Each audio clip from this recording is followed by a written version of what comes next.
दोस्तों नमस्कार। आप सभी का आपके अपने YouTube चैनल में हार्दिक अभिनंदन है। दोस्तों आज फिर हम पढ़ेंगे एनसीईआरटी की अगली कड़ी में एनसीईआरटी कक्षा 6 का अध्याय 3 पृथ्वी की गतियाँ। पृथ्वी की गतियाँ। यदि आप चैनल पर नए हैं तो चैनल को सब्सक्राइब जरूर करें और वीडियो अच्छा लगे तो लाइक करें। पहला प्रश्न पढ़ते हैं, पृथ्वी का अपने अक्ष पर घूमना क्या कहलाता है? घूर्णन। पृथ्वी अपने अक्ष पर घूमती है तो उसे घूर्णन कहा जाता है। और सूर्य के चारों ओर जब पृथ्वी चक्कर लगाती है, जो प्रश्न नंबर 2 है, सूर्य के चारों ओर एक स्थिर कक्ष में पृथ्वी की गति को क्या कहा जाता है? परिक्रमण। यानी सूर्य के चक्कर लगाती है तो परिक्रमण, और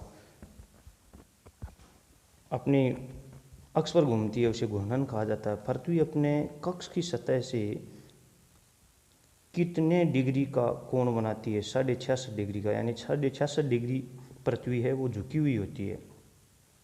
अगला प्रश्न है, वह समतल जो कक्षा के द्वारा बनाया जाता है क्या कहलाता है? कक्षीय समतल। यानी कक्षा जो आपकी ये जो रेखाएं हैं, जैसे भूमध्य रेखा है इस तरह से, ये कर्क रेखा, ये मध्य रेखा, ये तो ये जो इस कक्ष पर घूमती है वो कक्षीय समतल कहलाता है। प्रश्न नंबर 5, ग्लोब पर वह वृत्त जो दिन तथा रात को विभाजित करता है क्या कहते हैं? प्रदीप्ति वृत्त। यानी ग्लोब पर वह वृत्त जो दिन तथा रात को विभाजित करता है क्या कहते हैं? उसे प्रदीप्ति वृत्त कहते हैं। ये देखिए क्या है, आपको अभी समझाता हूँ। ये आपकी पृथ्वी है, इसके बीचों बीच ये भूमध्य रेखा गुजरती है इस तरीके से, और इस तरीके से गुजरती है। ये देखिए थोड़ी सी 66.5 डिग्री झुकी हुई होती है, ये हमें पीछे प्रश्न 3 में पढ़ाई है। तो इस तरीके से ये 66.5 डिग्री झुकी हुई होती है। अब यदि सीधा कोण बने ऐसे, सूर्य जब सामने होता है तो ये पृथ्वी यहाँ तक, यानी ये क्षेत्र है, ये क्षेत्र है, और यहाँ तक पूरा का पूरा है, उसमें दिन होता है। तो ये जो हम व्यास लेते हैं, इस व्यास पर ये वृत्त बनता है, यानी जहाँ तक दिन दिखाई देता है। जबकि पृथ्वी का वृत्त तो ऐसे है, 66.5 डिग्री घुमा हुआ है, और यहाँ तक हम जब लेते हैं, यानी यहाँ तक, इस वृत्त तक, तो इस वृत्त के इधर पूरे में ये जो दिन दिखाई देता है, और दिन रात, यानी इधर रात दिखाई देती है, इधर दिन दिखाई देती है, तो इस वृत्त को, यानी इस व्यास से जो वृत्त बनता है वो होता है प्रदीप्त वृत्त, उसे प्रदीप्ति वृत्त कहते हैं। अगला प्रश्न देखते हैं, अगर पृथ्वी घूर्णन नहीं करे तो क्या होगा? यदि पृथ्वी घूमेगी नहीं तो क्या होगा? तो सूर्य की तरफ वाले पृथ्वी के भाग में हमेशा दिन होगा। यानी पृथ्वी नहीं घूमेगी तो एक तरफ सूर्य होगा, एक तरफ नहीं होगा, और जिसके कारण उस भाग में गर्मी लगातार पड़ेगी, दूसरे भाग में हमेशा अंधेरा रहेगा एवं पूरे समय ठंड पड़ेगा। जिस भाग में अंधेरा रहेगा वहाँ ठंड पड़ेगी, और जिस भाग में सूर्य रहेगा वहाँ पूरे दिन गर्मी रहेगी। इस व्यवस्था में जीवन संभव नहीं हो पाएगा। यानी पृथ्वी के एक भाग में केवल ठंड रहेगी, एक भाग में गर्मी रहेगी, तो गर्मी वाले में जीवन संभव नहीं होगा, ठंड वाले में भी नहीं होगा। अगला प्रश्न है, पृथ्वी सूर्य की एक चक्कर कितने दिन में लगाती है? तो ये 365 दिन में लगाती है। वैसे हम 365 दिन ही बोलते हैं, लेकिन ये 365 दिन 5 घंटे और कुछ मिनट तक ये समय लेती है, इस तरीके से हम 365 दिन बोलते हैं। अगला प्रश्न है, लीप वर्ष किसे कहते हैं? ऐसा वर्ष जिसमें 366 दिन होते हैं। ये स्थिति प्रत्येक 4 वर्ष बाद होती है, जिससे फरवरी में एक दिन जोड़ दिया जाता है, और फरवरी 28 की जगह 29 दिन की हो जाती है। यानी जिस वर्ष में फरवरी है वो 29 दिन की होती है, वो लीप वर्ष होता है। और ये लीप वर्ष है वो 4 वर्ष के बाद में आता है, क्योंकि पृथ्वी हम 365 दिन में, वर्ष में 365 दिन मानते हैं, और 365 दिन में सूर्य का चक्कर लगाती है। लेकिन ये चक्कर लगाने में थोड़ा सा 1 सही 4 दिन, यानी 365 दिन लेती है।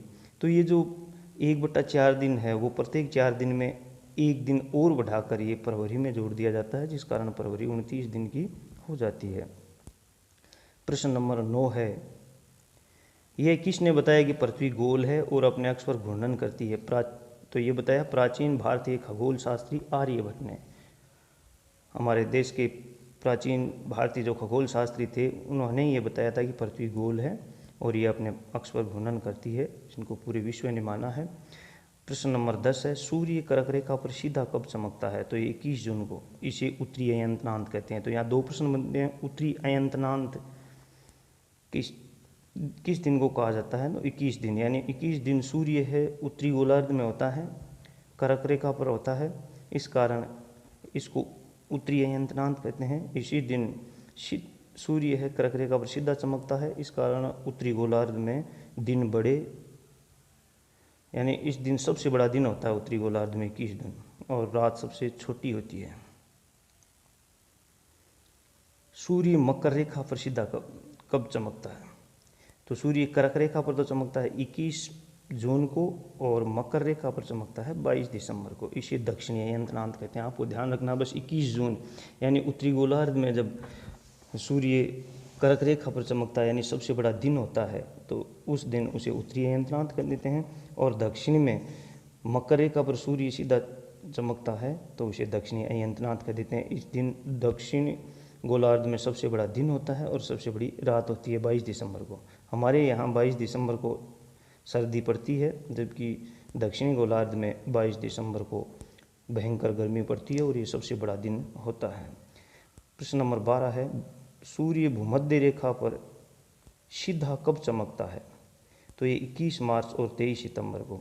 आपको पता है 21 जून को कर्क रेखा पर चमकता है, 22 दिसंबर को मकर रेखा पर, और भूमध्य रेखा पर वे 21 मार्च को और 23 सितंबर को। क्योंकि ये जो ही आपकी कर्क रेखा से मकर रेखा की तरफ बढ़ेगा सूर्य, इस तरीके से ये बढ़ता रहता है, तो ये 21 मार्च को आता है और फिर 23 सितंबर को आता है। उसके बाद में 21 जून को इधर कर्क रेखा पर चला जाता है, और 21 जून के बाद में इन आता 23 सितंबर को यहाँ आ जाता है, और फिर 22 दिसंबर को यहाँ आ जाता है, फिर 21 मार्च को यहाँ आ जाता है। इस तरह से ये सूर्य पृथ्वी जब घूमती है तो इस तरीके से ये यहाँ से यहाँ तक चमकता रहता है सीधा। बाकी इन गोलार्ध में है, इधर इन अक्षांशों में तिरछी किरणें पड़ती हैं। हम अगला प्रश्न देखते हैं। हम देखिए 21 मार्च एवं 23 सितंबर को इस अवस्था में कोई भी ध्रुव सूर्य की ओर नहीं झुका हुआ होता है, क्योंकि पृथ्वी 66.5 डिग्री झुकी हुई है। इसलिए 21 जून को उत्तरी ध्रुव सूर्य की तरफ झुका हुआ होता है, तथा 22 दिसंबर को दक्षिणी ध्रुव सूर्य की तरफ झुका हुआ होता है। इसलिए यानी 21 और 23 मार्च को ये किसी भी तरफ नहीं झुका होता है, एकदम से बीच में होता है। इसलिए पूरी पृथ्वी पर दिन एवं रात बराबर होते हैं। इसे विषुव कहा जाता है। तो विषुव किसे कहा जाता है? कि जब सूर्य की किरणें सीधी भूमध्य रेखा पर पड़ती हैं तो उसे विषुव कहा जाता है। और ये स्थिति आती है 21 मार्च और 23 सितंबर को, 2 दिन आती है। उत्तरी अयनांत 21 जून को होता है, दक्षिणी अयनांत 22 दिसंबर को होता है, और विषुव होता है 21 मार्च और 23 सितंबर को। अगला प्रश्न है, 23 सितंबर को उत्तरी गोलार्ध में शरद ऋतु होती है, जबकि दक्षिणी गोलार्ध में बसंत ऋतु होती है। यानी सूर्य एकदम से भूमध्य रेखा पर होता है, उस वक्त हमारे यहाँ यानी उत्तरी गोलार्ध में शरद ऋतु होती है 23 सितंबर के दिन, और दक्षिणी गोलार्ध में है तो बसंत ऋतु होती है।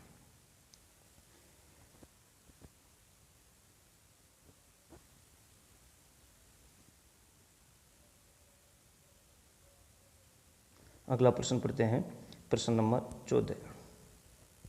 21 मार्च को उत्तरी गोलार्ध में बसंत ऋतु होती है, जबकि दक्षिणी गोलार्ध में शरद ऋतु होती है। उल्टा होता है। पहले प्रश्न में हमने पढ़ा था 23 सितंबर को। कब पढ़ा था? 23 सितंबर। तो 23 सितंबर को तो क्या होता है हमारे यहाँ, यानी उत्तरी गोलार्ध में होती है शरद ऋतु और दक्षिणी गोलार्ध में होती है बसंत ऋतु।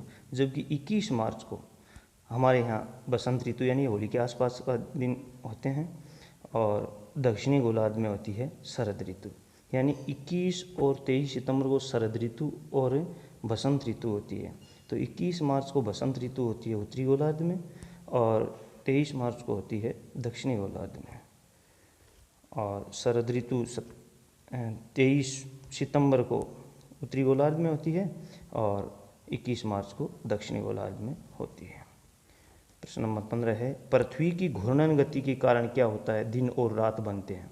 यानी पृथ्वी अपने अक्ष पर घूमती है तो दिन और रात की स्थिति बनती है। 24 घंटे में ये एक पूरी तरीके से घूम जाती है, जिस कारण दिन और रात बनते हैं। प्रश्न नंबर 16 है, पृथ्वी की परिक्रमण गति के कारण क्या होता है, तो ऋतुओं में परिवर्तन होता है। ये 365 दिन में सूर्य के चक्कर लगाती है तो ऋतुओं में परिवर्तन होता है। और सामान्यतः एक वर्ष में गर्मी, सर्दी, बसंत, शरद एवं वर्षा ऋतु, इस तरीके से ये ऋतुएं बदलती रहती हैं। यानी परिक्रमण गति के कारण तो क्या होता है, ऋतुओं में परिवर्तन होता है। और घूर्णन या परिभ्रमण गति के कारण क्या होता है, दिन रात बनते हैं। तो परिक्रमण और परिभ्रमण में भी आप ध्यान में रखना, घूर्णन गति को, घूर्णन होती है जो घूर्णन, जो पृथ्वी अपने अक्ष पर घूमती है उसको परिभ्रमण भी बोलते हैं दोस्तों। परिभ्रमण यानी भ्रमण आ जाए तो वो घूर्णन ही है, ध्यान रखना। और परिक्रमण है वो परिक्रमा लगाती है सूर्य के चारों ओर। अगला प्रश्न है, 21 जून के आसपास उत्तरी ध्रुव सूर्य की तरफ झुका हुआ होता है। ये बात हमने पहले भी की थी कि 21 मार्च और 23 सितंबर को उत्तरी ध्रुव या दक्षिण ध्रुव सूर्य की तरफ नहीं झुका हुआ होता है। इस कारण दिन और रात बराबर बनते हैं पूरी पृथ्वी पर। लेकिन 21 जून के आसपास क्या होता है, 21 जून के दिन उत्तरी ध्रुव है वो सूर्य की तरफ झुका होता है और 22 दिसंबर के दिन दक्षिणी ध्रुव है सूर्य की तरफ झुकाव होने के कारण ध्रुवों पर 6 महीने का दिन और 6 महीने की रात होती है। यानी ध्रुव है वो सूर्य की तरफ झुका हुआ होने के कारण जिस तरफ झुका हुआ है उस तरफ सूर्य की किरणें सीधी पड़ेंगी। ये 6 महीने तक स्थिति बराबर बनी रहती है, इसलिए 6 महीने का दिन होता है। जो ही सूर्य दक्षिण में जाता है, दक्षिण ध्रुव सूर्य की तरफ हो जाता है, तो दक्षिणी ध्रुव पर 6 महीने की रात और उत्तरी ध्रुव पर 6 महीने के दिन हो जाती है। और 21 जून को उत्तरी ध्रुव पर 21 जून से लेकर उत्तरी ध्रुव पर क्या होता है, दिन होता है और दक्षिणी ध्रुव पर रात होती है। इस तरीके से ये एक दूसरे के विपरीत होते हैं। अब प्रश्न अगला है 18 नंबर, गर्मियों में क्रिसमस का पर्व कहाँ मनाया जाता है। अब ये प्रश्न कोई साधारण सा प्रश्न, वैसे गर्मियों में क्रिसमस पर्व कहाँ मनाया जाता है, ऑस्ट्रेलिया में। लेकिन आपकी 6वीं की क्लास में दे रखा है तो ये हमें याद करना ही होगा कि गर्मियों में क्रिसमस का पर्व है वो कब मनाया जाता है, ऑस्ट्रेलिया में। अब आपको ये बात ध्यान रखना, क्रिसमस आता कब है, 25 दिसंबर को। अब 25 दिसंबर हमारे यहाँ क्या होता है, सर्दी होती है। तो उत्तरी गोलार्ध में यानी भारत में 25 दिसंबर को हम क्या करते हैं, क्रिसमस मनाते हैं। जबकि 25 दिसंबर के आसपास ऑस्ट्रेलिया में भयंकर गर्मी पड़ती है तो गर्मी में क्रिसमस मनाते हैं। इसलिए ऑस्ट्रेलिया में क्रिसमस कब मनाते हैं, गर्मियों में। यानी उस दिन भी 25 दिसंबर ही होती है, कोई दिन अलग थोड़ी होता है। लेकिन 25 दिसंबर को क्रिसमस का दिन मनाया जाता है। ऑस्ट्रेलिया में उस दिन गर्मी पड़ती है और हमारे यहाँ सर्दी पड़ती है। तो दोस्तों, यदि आप चैनल पर नए हों तो चैनल को सब्सक्राइब जरूर करें। इसी तरीके से आपको पूरी NCERT किताब पढ़ाई दी जाएगी और ये 25 जून से पहले आपका कोर्स पूरा करवा दिया जाएगा। आपके रीट और सेकेंड ग्रेड के लिए, ये SST वालों के लिए ये रामबाण होगा। और आपकी जो SST वालों के लिए थर्ड ग्रेड मेन परीक्षा होगी उसमें भी ये बहुत महत्व रखता है, क्योंकि यहीं से प्रश्न बनेंगे वहाँ भी। तो आप चैनल को सब्सक्राइब जरूर करें और बेल आइकन को दबा दें, जिससे आने वाले वीडियो का नोटिफिकेशन मिलता रहे। वीडियो अच्छा लगा हो तो लाइक करें और शेयर करें। धन्यवाद।